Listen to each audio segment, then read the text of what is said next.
It's Nolan.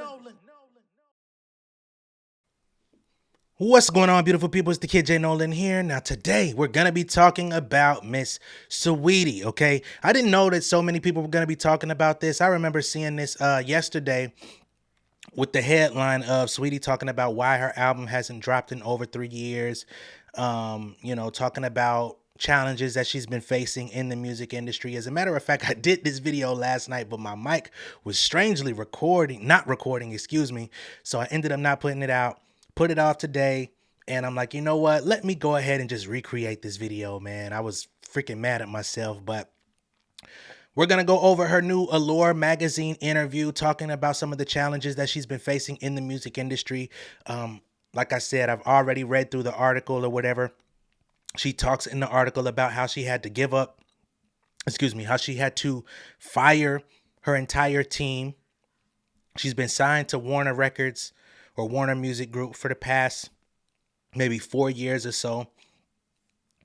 At one point they were trying to give her suggestions on how to get more popping, which I don't understand how she could get more popping in 2021.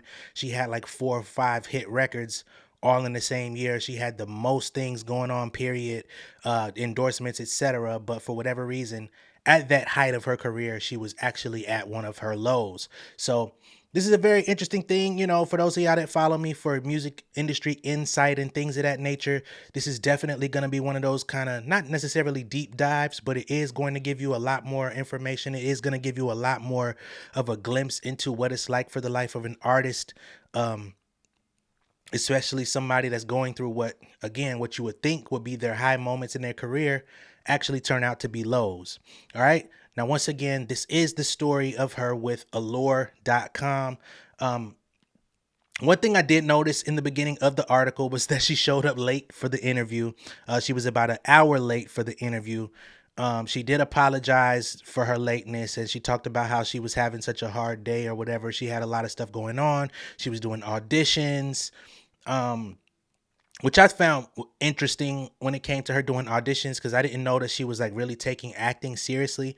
I saw that, and of course, we know that we saw her in the previous season of BMF on Stars, but I wasn't sure if that was something that she was like really fully diving into, putting her feet into.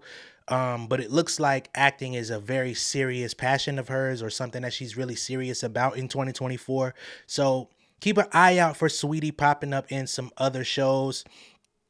In the interview, she also made mention to the fact that she told her agents she doesn't want to play any recording artist role. So she doesn't want to go on anyone's TV show or movie and play like a variation of herself, like a rapper.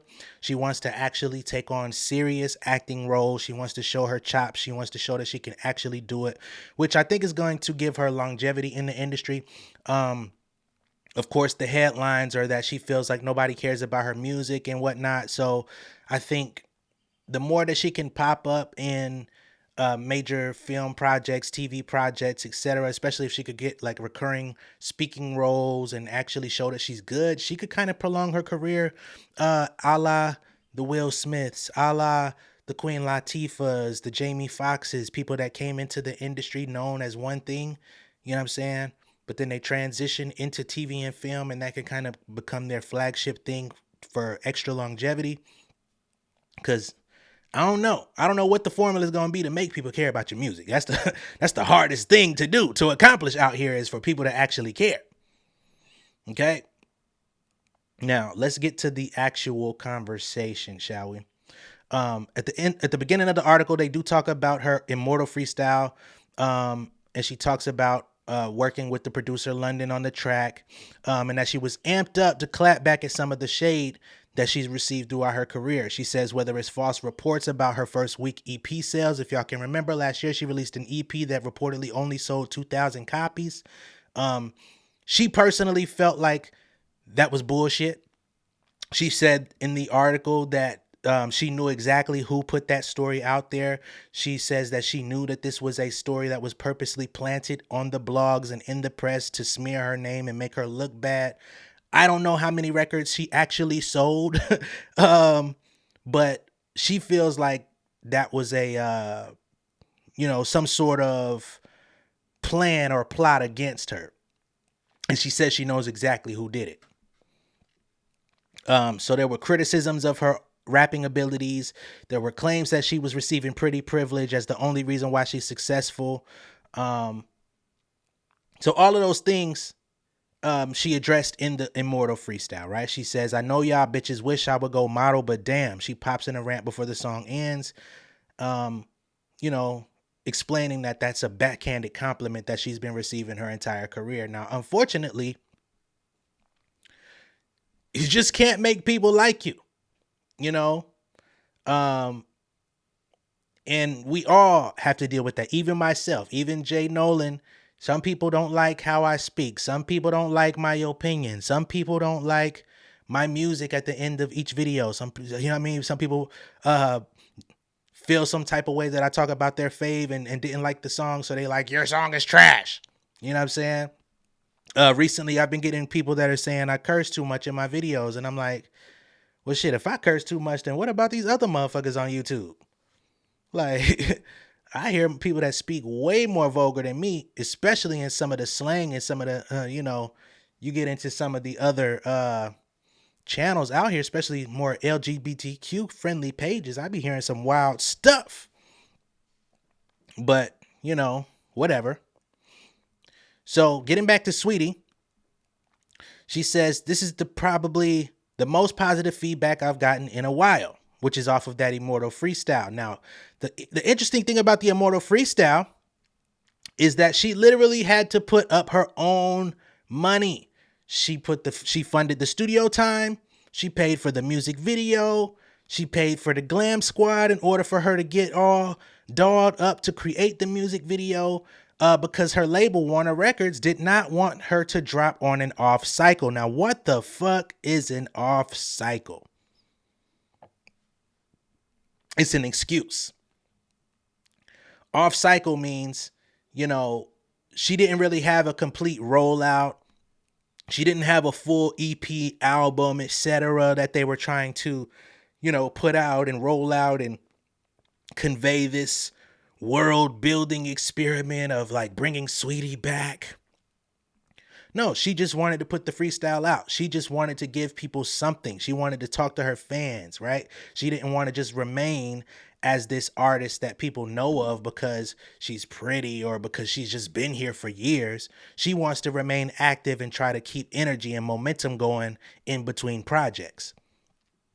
Warner was like, I don't know. If you gonna do that, I guess you could do it yourself. Right? So Saweetie was done waiting for approval from others. She pushed back. And they say it's the most recent time in her life when she's had to trust herself. Now, she goes on to speak about the labels, which I thought was very interesting. Because remember, Saweetie is signed to Warner Records or Warner Music. One of the biggest artists that we've talked about this year, Megan Thee Stallion, just did an independent partnership deal with Warner Music, right? So now we're seeing two opposite ends of the spectrum within basically the same company. We've got Saweetie, who she's not receiving label support. She's not receiving a lot of guidance in her career. I mean, it wasn't that long ago we saw her performing on the side of the road with a karaoke machine busking with a major motherfucking record deal. Name another artist in the music industry with a major deal that we've seen do that. I've seen independent folks do that. I've seen folks go to South by Southwest and set up with a karaoke machine because they couldn't get booked, at the primary clubs and stuff. It's like, shoot, it's thousands of people out here. I might as well set up shop. But it just looked like she was standing out there on a boardwalk just trying to get her ish off. Like, what the hell is that? I don't even do that. So she goes in and says, the labels, they always want you to go straight pop. But the reason I came into the music industry is I love to get my thoughts off. My stream of consciousness is in my freestyles. It was just like I'm releasing it. I have to. Before we go into the radio or whatever y'all want to do, that's cool. But let me do what I like.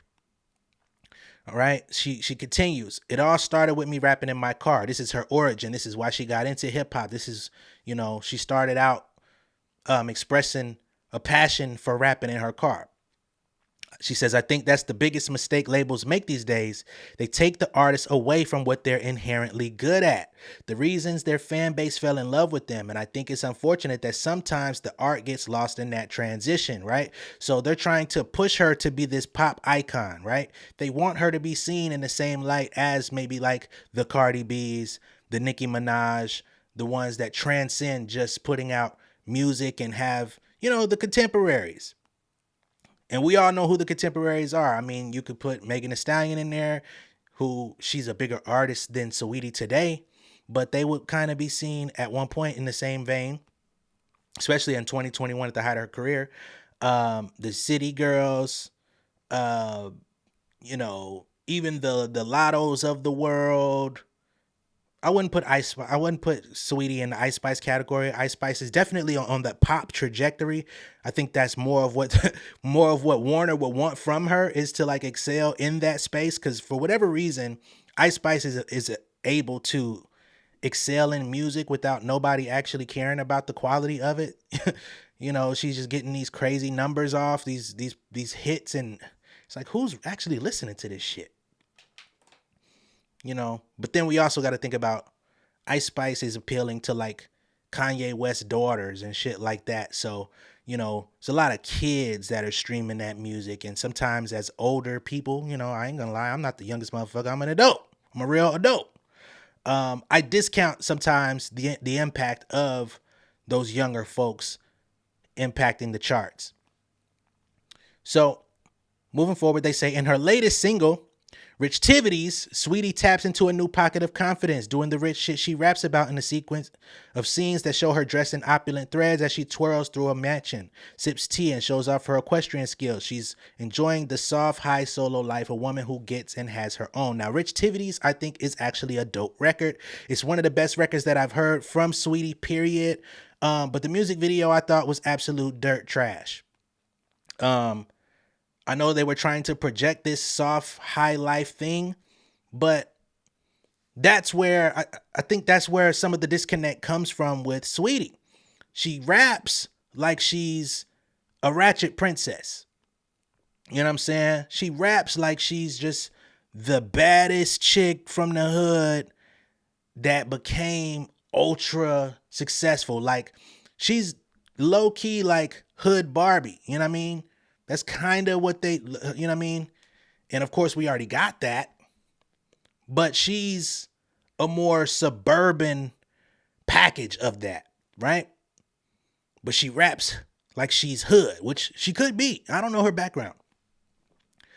But then when you do the music videos and stuff like that, everything is always so prim and proper, Miss Prissy, and she tries to like merge certain little hood aesthetics, but it just comes across like some new ATL, I'm finna take the chain back type shit to me, personally. I don't know. That might be the vibe y'all get, may not be. But overall, I think that is possibly the disconnect that the public is having with Saweetie, because I don't feel like, she's not a great rapper, but she's not terrible. She's not the worst. I think she's decent, and I think a lot of people are pretty decent. I think Glorilla's decent, but she has the capability of making good songs. This Rich Tivities thing kind of dips toes into a little bit of Glorilla territory, you know what I'm saying? But she sounds good doing it. But I don't know, her trying to be this soft, the soft life thing, I get it. It's good for the model approach, but if you're pushing back on the model shit, I don't know.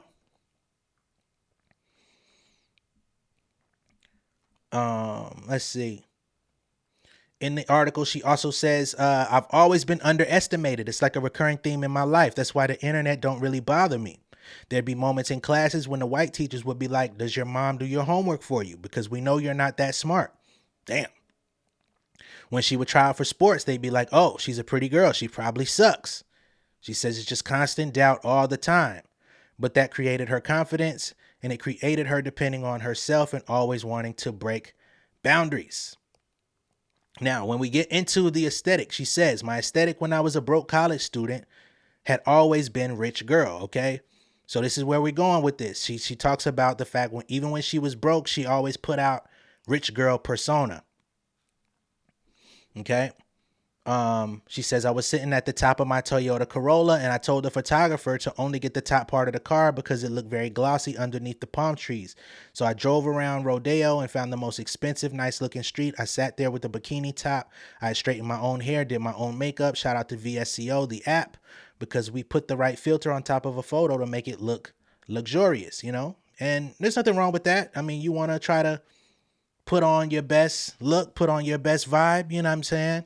And if rich girl aesthetic is what you were going for, I mean, I think she was able to accomplish that. But again, that doesn't mean that the public is going to be guaranteed to connect with you on that, especially when a lot of hip hop is contingent upon ghetto shit, you know, just to be honest. That's what a lot of people lean into. It's what a lot of artists, especially when they first come out onto the scene, that's the lane that they go for. Then they eventually prop themselves up. Then they cross over. You know what I'm saying? So when you come out already like kind of on this refined wave, it can confuse people at times. They say she was far from the black girl luxury lifestyle that she wanted to embody, but that was the point. She kept striving, posting videos of herself rapping in the car, and even went up to J. Cole after a concert to rap for him before he got on his tour bus. That persistence paid off. In 2018, the Icy Girl video went viral and changed her life. So 2018, we're talking 2018 now. Remember, we're in 2024. It's been 6 years, well, 5.5, 6 years since she went viral and went big. And in that time period, she still does not have an album out, right? This basically, this is like imagine if Cardi B was here from 2018 to 2024, which is basically the same time span, and had she never dropped Invasion of Privacy, right? If she never had that album under her belt, she would basically be in the position that Saweetie's in. Like, it would definitely be a, we don't believe you, you need more people, we're not waiting on this stuff, your time has passed. Okay? Now, after that viral Icy Girl, which was the Trina remake, the My Neck, My Back shit, if I'm not mistaken, she signed a deal, and it's been straight hits from then, all right? So first up came My Type in 2019. Then 2020 brought Tap In, Pretty Bitch Freestyle, Back to the Streets featuring Janae Aiko. The next year, 2021, she did Best Friend featuring Doja Cat, which, I'm going to be honest, I always felt like Best Friend was a Doja Cat record, not a Saweetie record. But I think it's just that Doja Cat has such a domineering personality, has such a domineering voice when you hear her on a record. It's like certain artists out here, it don't matter if it's your song or my song. When people hear my voice, it becomes my song. It's kind of like both ours, but the people gonna say it belong at my house. You know what I'm saying? So I think that's kind of what she ended up facing with that Best Friend record. But it's one of her better records of her catalog. And it reached number 14 on the Hot 100 Billboard chart. It earned a 2022 Grammy nomination for Best Rap Song. Saweetie was also up for Best New Artist that year. So despite all of the accolades, I mean, she's accomplished things that a lot of artists have not. She's got, like I said, about 5 big enough records. You know, they may not have been top number 1 chart, but I mean, not everybody's gonna get those spots. You can't just, everybody's not gonna be number 1, which is another reason why I try to let people know, like, everything is not about the Billboard. Like, it's nice, it's great context, it's a great metric to show how your music is connecting with people. But if you're an artist that can consistently drop and consistently, you know, if you're in the top 30, 50, you know what I'm saying, and you're doing that consistently, at least you're in the conversation. And you might be an album artist where your singles may not chart, but your album can perform extremely well, right? Everybody's formula is different, but the label that you're signed to or your team is going to have to be able to harness your skills or harness your strong points, which is what Saweetie is actually fighting against, because she's got a lot of successful records, but for whatever reason, she still comes out and says she don't think nobody cares about her music. It's crazy. So at the time, um, she says she was taken over. Looking back though, Saweetie says behind the scenes that rapid ascent was difficult. Icy Girl and My Type blew up so quick. She says I was on the market almost immediately, so I did not have time to develop. Now the development angle, this is where things get really crucial and critical, and this is where I actually have to salute Miss Saweetie, right? She was thrown out there. She's out there busking. She's got records hitting the charts. The labels pretty much confused on where to go with her. Only thing that they really were able to solidify for her was like that McDonald's meal.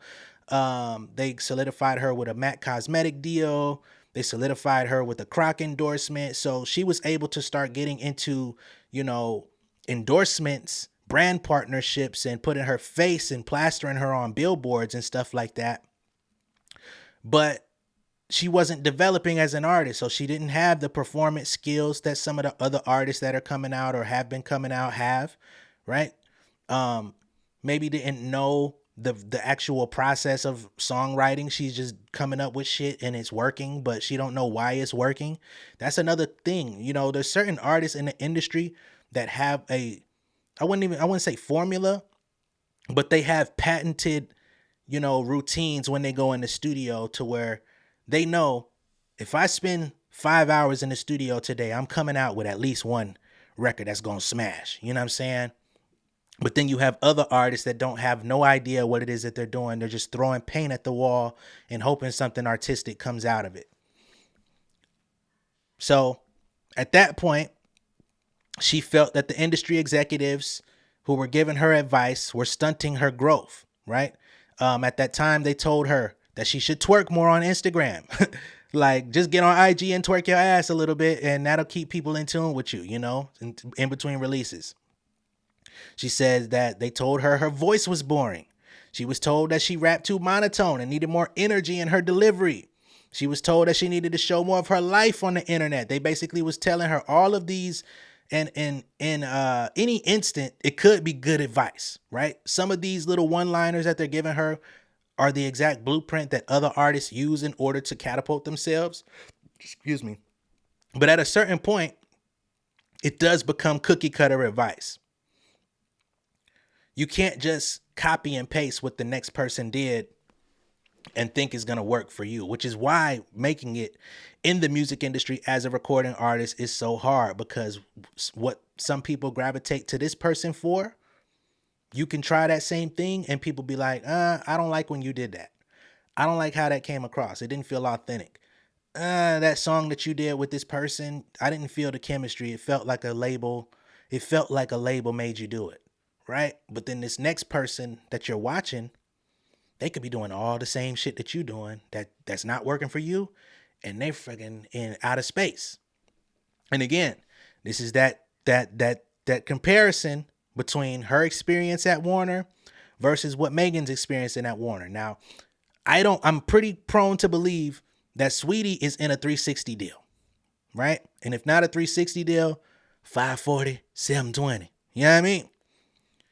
And the problem with that is, I just told y'all earlier in the video, she's putting up money to pay for studio time, putting up money to pay for music videos, paying hair and makeup team to make sure that she looks the way that she wants to look in her videos. You know what I'm saying? But when you're in a 360 deal, that means that you're getting less money on the back end. So in order for her to release music, she's paying for it. She's putting the money up, but she's getting a reduced rate, right? The average artist, if you sign a traditional record deal, the most money you're going to get is probably 18% to 20% off royalties. And that 18 to 20% only comes after everyone else gets paid out. So off those 5 or 6 big singles that she had, they're going to keep tally on how much they spent. So if they spent, let's just say, in order to get her 5 or 6 big records popping off, they spent $3 million. That means she's $3 million in the red, right? And if you're on a 18 to 20% royalty rate, that means that everything you have to recoup that $3 million before your 18 to 20% starts coming back to you, right? So you're going to have to pretty much make back 2 or 3 times, you know, what was invested into you. It's not just about getting made whole, because everyone else is going to get paid off of as you recoup that 3 million. So you really got to make damn near 5, 6 before they start kicking you back. And by the time you actually start to get into the black or the green zone, in order to make that money, they start cross collateralizing it. If you went out on tour, they're gonna add that money to the $3 million pile. If you every time you show up to a festival or something, you got a glam squad and you got all of these different people and they're actually paying for it. That's when they're gonna start putting all of that extra promo stuff in there. So what started as a $3 million debt with the label, it could end up a $7 million debt with the label. You've already made $7 million, but you're basically at a break-even point when they show it to you to say, hey, you haven't made no money. So when you start looking for that 18 to 20% kickback that you're supposed to get, there ain't no kickback. You're breaking even. You're doing great. You're just not going to make any more money. So when we put you back out on tour, when you start back doing those events, that's where you're going to get paid, right? Whereas a Megan Thee Stallion, she's in a situation where she could put the money up. She could pay for Cobra. She could pay for Hiss, etc. Because she's in a distribution partnership where she's going to keep 80 to 90% of the money, right? So what she puts in, she's going to get right back because she is basically the owner of the company. It's a totally different dynamic, and just a couple of different pieces of terminology in your contract can completely shift the position that you sit in, right? And that's exactly why I keep comparing the two, because Megan just got this deal, right? So you basically watch this lady ascend. Y'all are kind of contemporaries and peers. Megan's definitely had more albums put out, but they've been around for the same amount of time. And, industry-wise, they kind of could have been looked at as somewhat equals. But based on the team on Megan, Roc Nation, people can say what they want about Roc Nation, but they negotiated for her to get out of that trash-ass contract with Carl Crawford in 1501, right? They made sure that she was able to get out of her deal with 300 completely, which was also tied to the 1501 situation. They got her a direct partnership distribution deal where she owns her own company. She owns the masters of her music. She owns her publishing moving forward. So the rest of her career is basically all profit. As long as she continues to make money, it's her money. Whereas a Saweetie is sitting back watching like, well, how the fuck do I do that? How can I get in that? How can I sit in that seat? And the people at the label like, well, you get what you negotiate. You're stuck.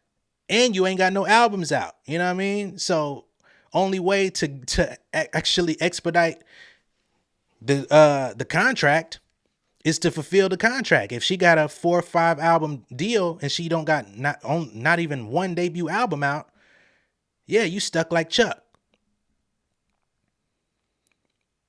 It's fucked up, but that's just what it is. So yeah. She says, I feel like nobody was caring about my music. To me, music is sacred. It's coming from your spirit. You can't just go finish an album in a week. That's why it's been taking me so long. That's why I haven't dropped an album yet. Her debut album, previously titled Pretty Bitch Music, has been delayed every year since 2021. She acknowledges that she can be an overthinker, but intuitively she knew that the earlier compilation of her songs was not album ready. Plus, she had been jaded by the critiques on whether she was actually talented or worthy of her spot, and that she had to navigate that every time she released new music. So yeah, all of this going on. She decided to invest into herself. She put herself into an artist boot camp in 2022. And she basically funded her own development at that point. She stopped relying on the label. She fired her entire team, like I said. She invested into herself so that she could become a better performer, a better uh, recording artist, and, essentially become a professional at what she does rather than just throwing stuff at the wall hoping it sticks. Um, she talked in the interview about a time when she went up and performed live with Doja Cat and how um, she basically got ran off the stage. Like she wasn't a good performer and she was standing next to somebody who really does this shit. As we know, Doja goes really hard on stage. She said she was trying to rap, sing, dance, and all of this stuff all at once, and she was extremely winded.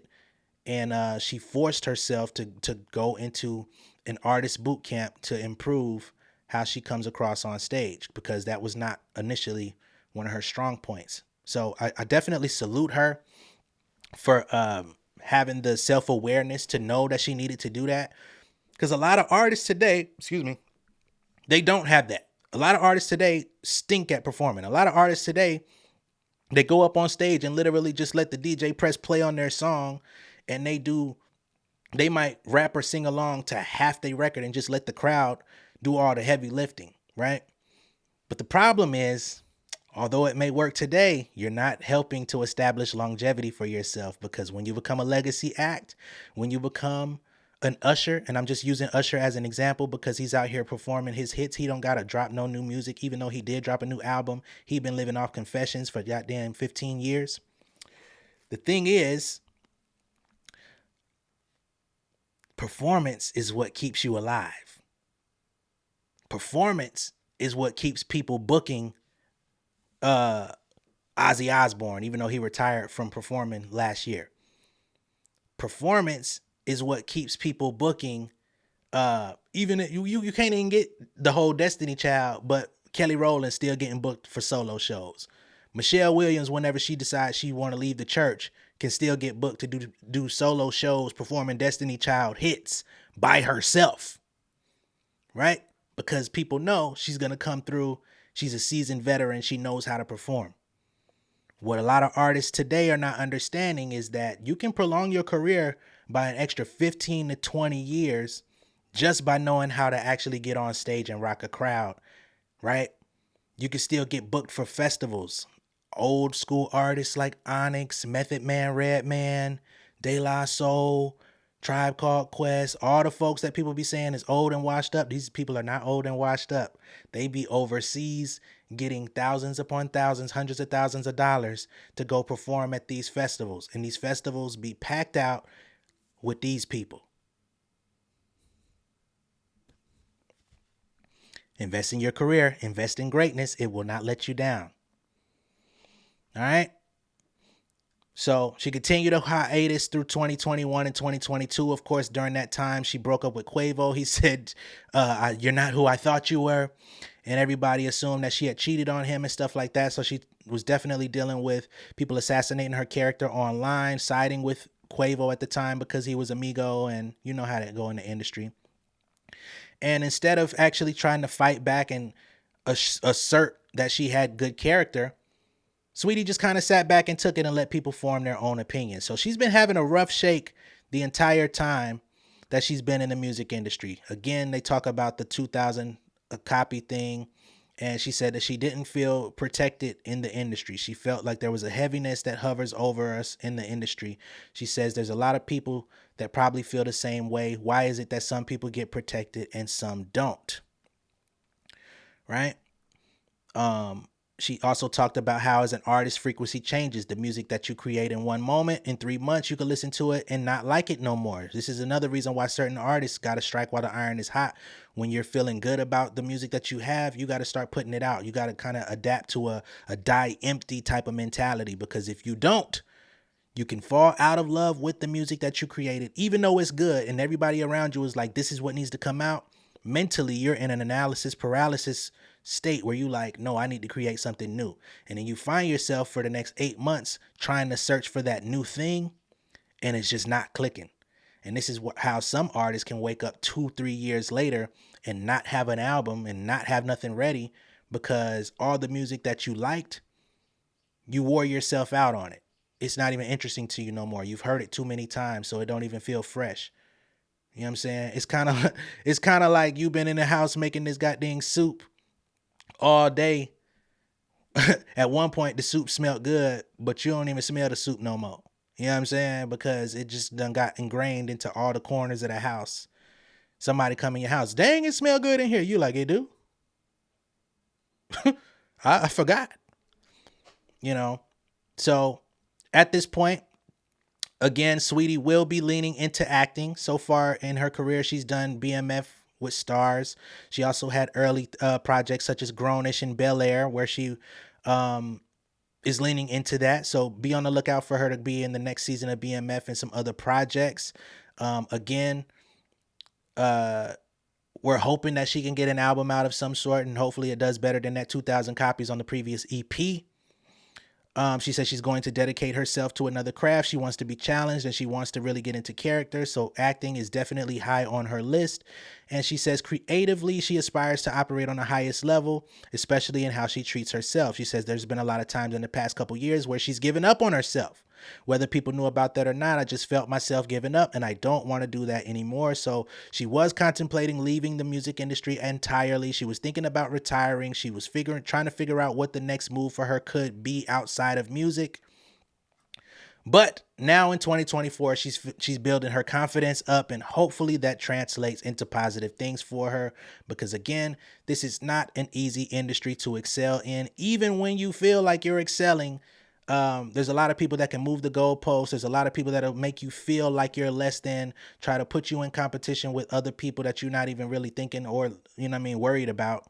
But they have certain benchmarks that they're trying to meet in their career, you know what I'm saying? Especially when it comes to these A&Rs, these low-level executives that work in the industry that are trying to prove themselves, and maybe they were assigned to your project, and because you're not at the top of #1 Billboard, it doesn't reflect good on them. So then they start giving you trash ass advice that ultimately could end up hurting you even worse. And when you fail, they don't get the same pushback because you're the public facing artist. The artist is always going to get made fun of. The so-called executive that's trying to get things popping for you, they could fail so many times. You know what I'm saying? They may get fired, but a lot of them just bounce from company to company to company to company to company to company to company to company. I watch Music Business Worldwide. I see the names just jumping around playing musical chairs from one record label to the next to the next. They leave in the music label to go join CAA agency, and they go leave CAA agency to go be a part of some new startup with music tech, and oh, this can track all your analytics, and these motherfuckers just be failing forward. Artists don't have that same luxury. Let me know what y'all think of all this down below in the comments. Be sure to like and share this video. If this is your first time seeing me on YouTube, go ahead and subscribe to the channel. Hit the post notification bell for all updates. And I will see you all on the next one. Y'all have a good night. Enjoy the rest of your weekend. Much love and respect, y'all. Peace. King of my city and cul-de-sac. Coming out swinging like soldier rag. Leading my people like quarterback. Boy, I study this shit, I'm an almanac. Had to get up and grind. Knowledge is booming, I'm here to apply. Came with the chip and the dip, it just single the mind. We finna do more than survive. I need my check. Spinning the block for the gouda. We hitting the jeweler to flood out the net. We don't do beef for computers, I'm straight out the sewer. We come when you rest. Niggas be looking perplexed, so keeping my foot on their neck. No map, I trust my gut for the quest. With drama, I'm fully abreast. I was ready for years and they died of me. All of a sudden they tell me they proud of me. I been dropping these haters like calories. Cross some out, came back with some boundaries. Stand for my honor, but you run no corner. Packing the stick with a drummer. When I catch my bad, won't fumble. I done came too far to be humble.